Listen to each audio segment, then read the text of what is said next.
Tale number 3, Oh Snap, by Gabriel. Elam Bentley turned up the collar on his jacket against the chilly morning breeze and smirked. Thank goodness Reno's DOSA team consisted of total slackers.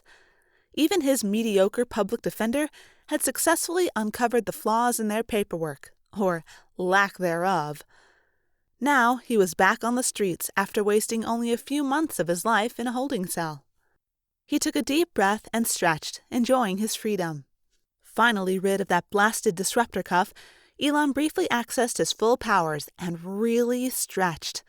His hands shot skyward, his natural elasticity allowing him to reach beyond the top floor of the Justice Complex behind him. After flexing his muscles, his arms flew back into place with a satisfying snap. "Don't get too cocky there, flubber." Elam turned to face Bite, the leader of the team that had failed to provide enough evidence to convict him of an actual crime. If now wasn't a good time to feel cocky, I don't know what is. He felt generous enough to overlook the sable's attempt to needle him. "Here's your stuff," growled Right Cross, Bite's power sable. She shoved a small navy blue duffel bag toward him. "What, no manila envelope?" "Courtesy of DOSA. The agency feels compelled to compensate you for your time served." "Your skill at sarcasm is inspiring." Elam reached out his hand for the bag, but Bite grabbed it first. "Let me check and make sure all your belongings are here." Bite made a show of rifling through the bag.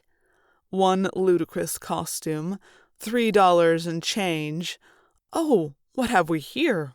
One cell phone." He held it up, and it sparked and started to smoke as his power surged through it. "Oops." Bite dropped the phone back in the bag and threw it at Elam, who glared at him as he caught it. "If you weren't able to stretch your fingerprints, we'd have you for that bank heist in Denver along with Jupiterus," said Right Cross.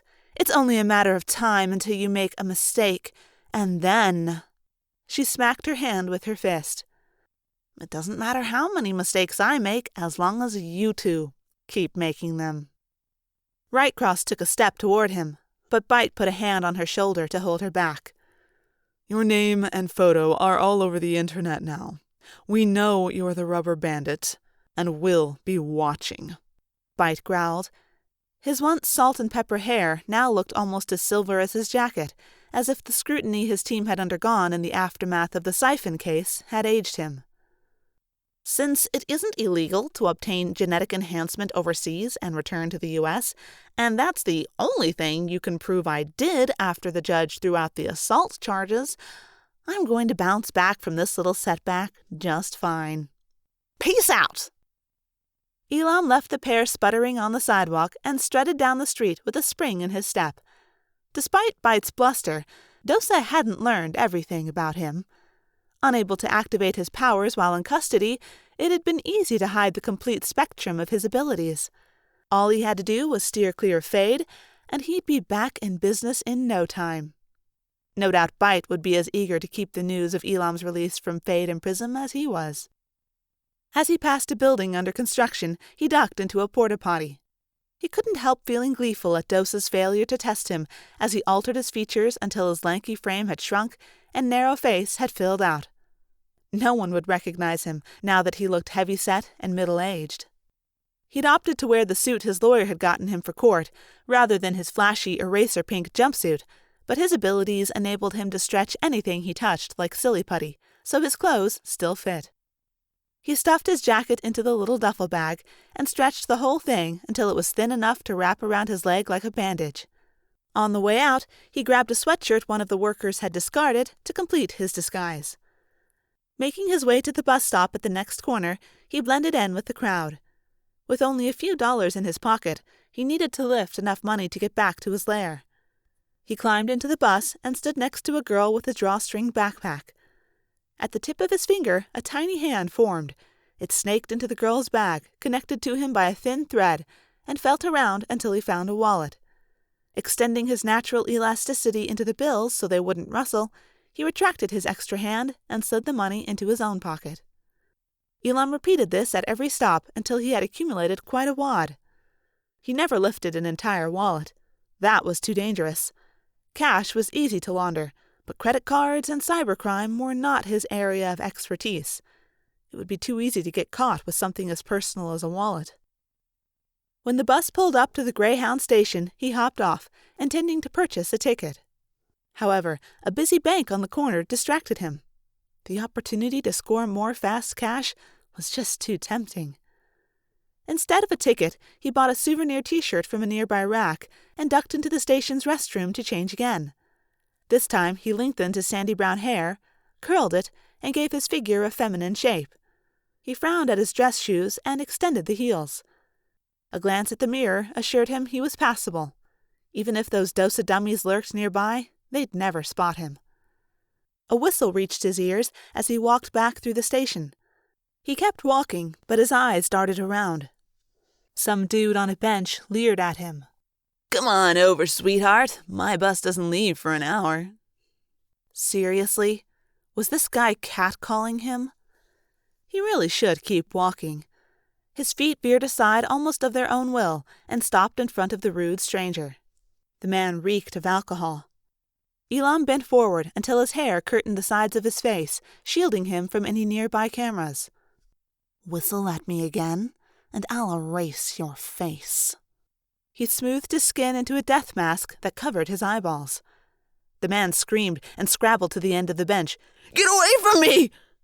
He fell onto the floor, crawled to his feet, and stumbled away. Those walking past gave them both a wide berth. Satisfied, Elam straightened and returned his face to its previous state. A newspaper left behind on the bench caught his eye. "Robbery on the Rise" headed the front page in bold letters. Swiftly he scanned the article. According to the paper, a pair of armed thugs had knocked off a local pawn shop and made off with a huge collection of gold coins and antique jewelry, not to mention several handguns. Unfortunately, there was no way for him to benefit from that escapade. Except, if he kept a low profile, his petty thefts would go largely unnoticed. After tossing the paper aside, he headed out the revolving door. Now to the bank. The day had warmed, and the clear blue sky made Elam feel optimistic. The bank had a lot of foot traffic. Hopefully he could score more than a few bucks. As he passed the ATMs, he lifted an envelope of cash from a man's sport coat pocket. Such minor crime is usually beneath him, but needs must. He chuckled at how easy it was. When he reached the front of the building, a group of children rounded the corner from the parking lot. A yellow school bus sat on the far side. A frazzled, middle-aged woman hustled to the front of the mob of students. "All right, children, remember what we discussed. Keep your hands to yourselves and be polite. Have your journals ready to take notes." With that, she led the way through the automatic doors. "I wonder if we'll get to see all the money?" asked a boy wearing a long-sleeved monster truck shirt. "My dad says they don't keep much money in the bank," replied a girl with a bright rainbow ribbon on her ponytail. A sparkly unicorn glittered on the journal she held. "It's all in cyberspace now." Elam smiled. Too true. There wasn't much cash in an individual branch anymore. "What's cyberspace?" asked Monster Truck Boy. They passed him on their way into the bank, and he couldn't hear Rainbow Bright's reply. Another adult brought up the rear with a boy's hand in hers. "This is gonna be so boring," the boy whined. Elam had to agree. What kind of lame teacher takes their class to the bank? The woman smiled. "I think it's exciting, getting a behind-the-scenes tour and seeing things most people never see. Plus, knowing the options for saving your money is important." Elam almost rolled his eyes with the poor kid until their conversation sank in. Behind the scenes? If only there was a way for him to tag along. This could be his easiest heist ever. "Here, take your journal." The woman pulled a plain black notebook from her tote. The boy sighed like a tugboat hauling a loaded barge. "I forgot my pencil." "I have an extra." The kid sighed again as he took the pencil she held out. As the pair walked by, a small white rectangle fluttered to the ground. Not wanting to call attention to himself, Elam bent to pick it up like a normal person. It was a sticker. "Field Trip Volunteer," it read, with the woman's name and the date typed at the bottom. Almost instinctively, Elam stuck it to his chest and followed the school group. They had gathered in the center of the lobby, so he edged around and took a position where the adult chaperones couldn't see him. Far enough away that the kids wouldn't notice him, but close enough that he could be considered part of the group. "Welcome to Desert Valley Convenience Bank," said a dapper man wearing a polo with the bank's logo. "I hear you've been learning about financial literacy. Tell me something you've learned so far." A few hands shot up, and 2 or 3 more tentatively joined them. Elam tuned them out as he studied the layout. 3 tellers helped customers on one side of the room. Only a few $1,000 there, not worth the risk, when he had 50 times that stashed in his lair and a few other safe places. 4 cubicles for loan officers and financial analysts lined the other wall. 2 customers stood at freestanding counters filling out deposit slips. Doors to the vault and safety deposit boxes were in the back. "Do you ever get robbed?" His attention snapped back to the bank representative at this question. It took half of his concentration to keep his disguise in shape, and it nearly wavered. "No, this branch has never been robbed, but even if it was, your money is insured. The bank is the safest place to keep it." "What would you do if you were robbed?" persisted the inquisitor, the boy in the monster truck shirt. "We have numerous silent alarms and cameras, and the police would arrive quickly, but staff would follow safety protocol. The safety of our customers and employees is our #1 priority in such situations." The man, whose name tag read Daryl, Assistant Manager, had plenty of canned answers to dish out. "Could you describe the different savings options available for students and their benefits?" asked the teacher, obviously wanting to get the conversation back on track. "Certainly, we have special accounts available just for students like you, with no maintenance fees." An employee led a customer with a deposit box to a private room and shut the door. The customers at the counters moved to the teller line. Other customers entered. Daryl droned on. "Here are some brochures, and I have a pencil and a sticker for each of you." Elam prepared to pick the pocket of an elderly customer on her way out when a young voice accosted him. "Do you want one? Mrs. Collins asked me to pass them out." Rainbow Bright stood in front of him with a brochure. Sure." He stretched his vocal cords to a melodious soprano and took the brochure. Always best to comply. In his limited experience, negative answers made kids argumentative. "Whose mom are you? You didn't ride the bus with us." The girl peered at his sticker. "Rosa Brownlow. Harry's mom is over there." She pointed at the bored boy with the doting mother. Thinking quickly, Elam replied, "I'm his aunt. I followed the bus in my car." "Oh," she replied, but didn't move on.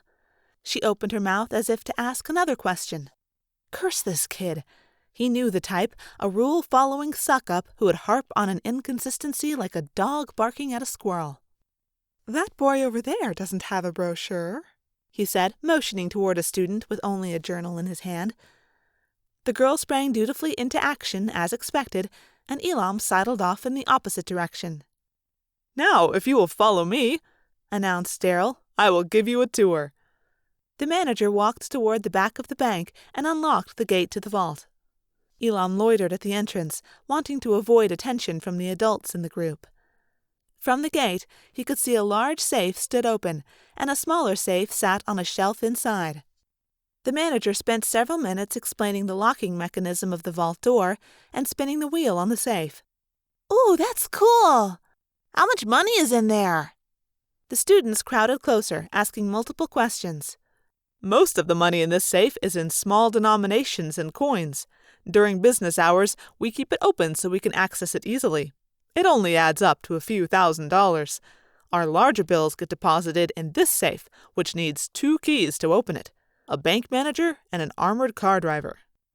"Are you going to give us each $1?" asked a curly-haired girl with a hopeful grin. The manager chuckled. "Well, right now we are running a special on new student accounts. If your parents open an account for you with at least $100, we'll give you a $10 reward." "Ooh, $10 free dollars! I'm going to ask my parents to open an account today." Otherwise, the bank gives you something called interest, A small percentage of return for keeping your money in the bank," added Daryl. "Be sure to write that in your journal, students.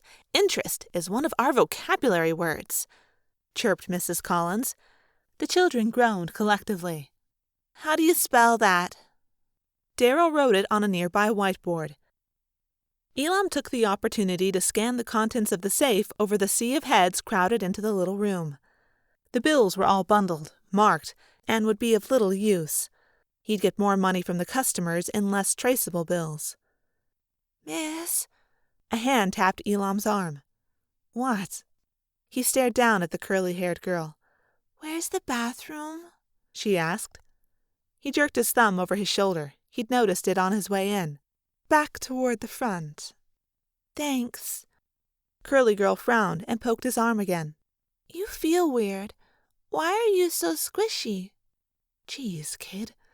Because I didn't drink my milk. Hurry to the restroom." The girl eyed him skeptically, but continued toward the restroom.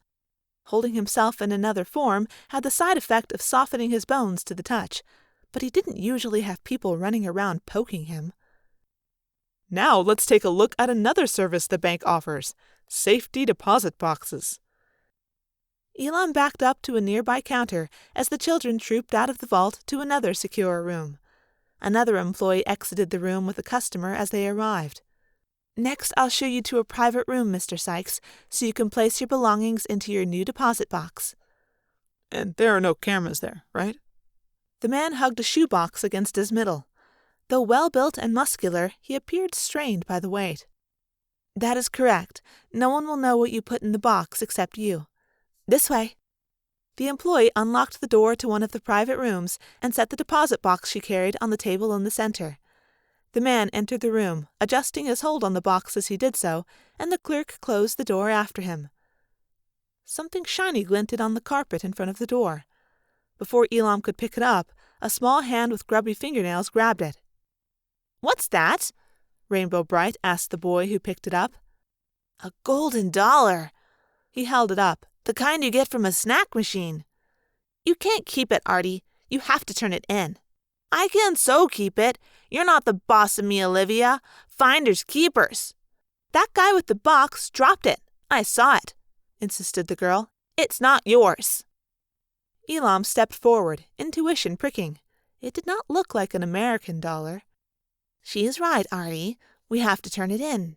Give it here." He held out his hand for the coin, and the boy reluctantly gave in to his assumed air of authority and handed it over. Well, if they say we can keep it, I get it back." "Deal." Elam held the coin in his palm and studied it. An Australian gold kookaburra. Definitely not $1. His heart thumped in excitement. Did the man in the private room have a whole box of these? If so, that would be something worth stealing. Unlike bills and even diamonds, coins had no serial numbers and were easy to fence. The two children in front of him stood staring at him. "I'll wait until the man comes back out and give it to him. You two had better catch up with Mrs. Collins. I bet she's taking a grade on that journal entry." The kids walked toward the safety deposit room, glancing at him over their shoulders. People were so gullible, especially children. They obeyed anyone who took charge. As soon as the students were out of sight, Elam made a quick decision. He would grab the safety deposit box as soon as the man exited, then he would bounce. The thrill of the chase made his pulse race. One last time, he scanned the room for the fastest exit. Cameras didn't matter as long as he kept his disguise up. Without any fingerprint or DNA evidence, they'd never prove it was him. Only one security guard by the main entrance. He'd take the side door, which was closer anyway. Then he'd hustle back to the bus station and change again before anyone could catch up with him. Everything looked good until his eyes landed on a figure at the deposit writing counter. A man in a hoodie stood with a pen in his hand, but he wasn't writing. He was glaring at Elam. The security guard sauntered toward the man, with a hint of wariness in his approach. "Excuse me, sir." The security guard cleared his throat. "I'm going to have to ask you to take your hood off. No hoods or hats in the bank." Sure. He raised one hand to his head and lowered the other, glancing furtively at Elam. This made things much more complicated. Mr. Sykes had a lookout. Then everything happened at once. Mrs. Collins let her students out of the safety deposit room and back into the lobby. The lookout pulled a gun from the small of his back. Curly Girl walked out of the restroom, and Mr. Sykes exited the privacy room with his deposit box. Fortunately, Elam had 2 arms. With lightning speed, he stretched his left arm across the lobby and grasped the lookout's gun, turning it to rubber so it couldn't fire as he wrested it from his grasp. At the same time, he flung his right arm out and wrapped it around Mr. Sykes' deposit box. Mr. Sykes lost his grip on the box, and Elam retracted his arm, strapping the heavy metal container to his back, using his arm like saran wrap. Sykes tried to reach into his jacket pocket, but Elam was faster. He dropped the lookout's gun into a nearby trash can and grabbed Sykes' wrist. Sykes collapsed as his bones softened and rubberized. Elam picked him up and slammed him against the floor a couple of times before releasing him. The man groaned and lay still. Elam retrieved a gun from Sykes' pocket and dropped it in the trash as well. One of the tellers released a delayed scream. "Stop! Hands in the air!" the security guard yelled. Elam whirled around, but the guard was yelling at the lookout. The guard had drawn his own weapon, which shook as he pointed it at Sykes' accomplice. The lookout raised his hand slowly and glanced at Elam. His eyes held a challenge, as if he were asking which side Elam was really on. Did the man recognize him? Suddenly, Elam realized he'd dropped his disguise, and his body had reverted to its natural form. If he took off now, they'd be able to pin the theft on him for sure. He glanced around the room and saw everyone gaping at him. 20 children stared wide-eyed, and the teacher looked ready to hyperventilate. Way too many witnesses. The lookout must have misread Elam's expression because he balled his hand into a fist and cocked it. Before the man could attack the guard, Elam's knuckles pounded into the side of his head like a rubber mallet with the velocity of a high-speed train. As the lookout lost consciousness and fell to the floor, the security guard's trigger finger twitched. Elam braced himself and widened his arm into a shield just as the guard fired his gun into the empty space where the lookout's stomach had been. Instead of passing through his skin, the bullet stretched his elongated rubbery arm further, creating a cone-like net that slowed its progress. The grotesquely misshapen skin thinned and hung in mid-air until the bullet touched Curly Girl's forehead and stopped. Her eyes rolled back into her head, and she slumped to the ground. Elam retracted his limp arm like a kid slurping a spaghetti noodle. Even after he'd returned to his normal shape, his skin still tingled. He hadn't done that in a long time. DOSA usually sent sables after him, so he never had to dodge bullets from normie police. Of course, he frowned as he studied the bullet in his hand. He hadn't dodged this one. Why hadn't he? He wasn't sure he wanted to analyze his reasons just now. With the villains, other than himself, incapacitated, the tension in the room released.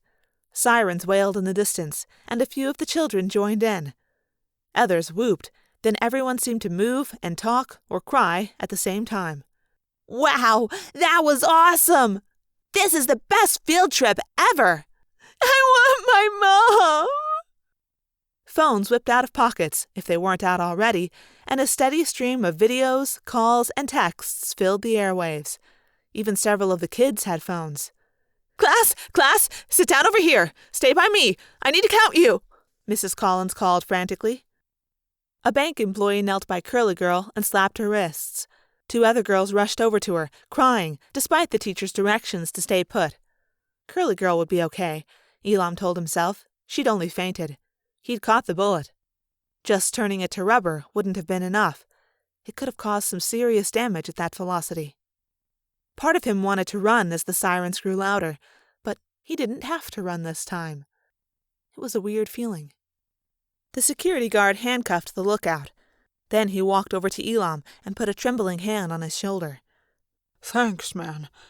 If you hadn't been here, if you hadn't stopped that bullet..." The man's voice grew hoarse, and he shook his head. "Hey, don't mention it. Really, Duff." He read the guard's name off his badge. Then he held the bullet out and pressed it into the man's hand. "Don't mention it unless the police bring it up." Thanks, but I have to file a report whenever I discharge my weapon. Elam shrugged. Well, the bullet didn't go anywhere. Spin it how you want. I'm just glad I didn't have to shoot anyone. Elam refrained from pointing out that he had, in fact, shot someone. Duff looked over at Sykes. I don't have another pair of handcuffs. Tires screeched in the parking lot. Doesn't sound like you'll need them. Elam put his hand in the air and realized the other still held the deposit box against his back. Slowly, he unwrapped the box and set it on the ground in front of him. With both hands in the air, he looked like a normie. Put your hands up and face the door, Duff, so they don't mistake you for one of the bad guys. Amidst crying children, distraught adults, and 2 unconscious villains, the police had their hands full processing the scene. Once Duff had indicated the 2 who had pulled the guns and assured them the situation was under control, paramedics came in to check out Curly Girl and the others. She had come to and was sitting up while an EMT shined a light in her eyes. An officer finally came to take a statement. Hello, I'm Officer Fang. And you... He glanced at his notepad, then did a double take. Hey, aren't you that supervillain that got released today? The rubber bandit? Elam Bentley. Pleased to meet you. Uh-huh. That explains how you took out 2 suspects on opposite sides of the room at the same time. Yeah. So, what were you doing at the bank? I'm a little short on cash. I was going to see if they could transfer some money to me from my bank. I see. And what happened? At that moment, a small pair of arms encircled his waist. It was Curly Girl. She didn't say anything. She just cried. Elam patted her head gingerly. Several other students crowded around him, taking advantage of Mrs. Collins' distraction as she gave her statement to another officer. "Wow, you are so great," said Monster Truck. "That was the best superheroing I've ever seen." "You knocked that guy out. Wham!" Harry made a punching motion. "And when you made that first guy into slime, that was my favorite part." "What's your hero handle?" "He's the Rubber Bandit." Artie held up a phone with a video of him to prove it. Pretty savvy search skills for an 8-year-old. 9-year-old? Elam wasn't sure. "What's a bandit?" asked Harry. "Whenever there's a problem, he can rubber band it back together," replied Monster Truck. Elam facepalmed. "No, he's a villain, see?" Artie held up his phone again. "My mom says you can't believe everything you see online," piped up a girl in a blue sweater. "He was a hero today. We saw it." Officer Fang knelt beside the safety deposit box and lifted the lid with his pen. Is this the safe deposit box you took from the man we found over there? He gestured toward the private rooms. The one calling himself Sykes? Yes. Elam's heart sank as a small fortune in gold coins and jewelry glinted at his feet. What a missed opportunity. Fang looked up at him. I'll have to check the list to be sure, but these items match those stolen from a recent pawn shop robbery. Is there a reward? Asked Elam hopefully. I believe there is. Fang grinned as he stood up. Then a commotion at the door caught his attention, and he grimaced. Elam turned to see what had upset Fang, and he grimaced as well. A familiar man in a silver jacket and a pink-haired woman in a purple jumpsuit stood with their hands on their hips, silhouetted against the bright sunlight. Ugh. Well, said Bite as he walked forward.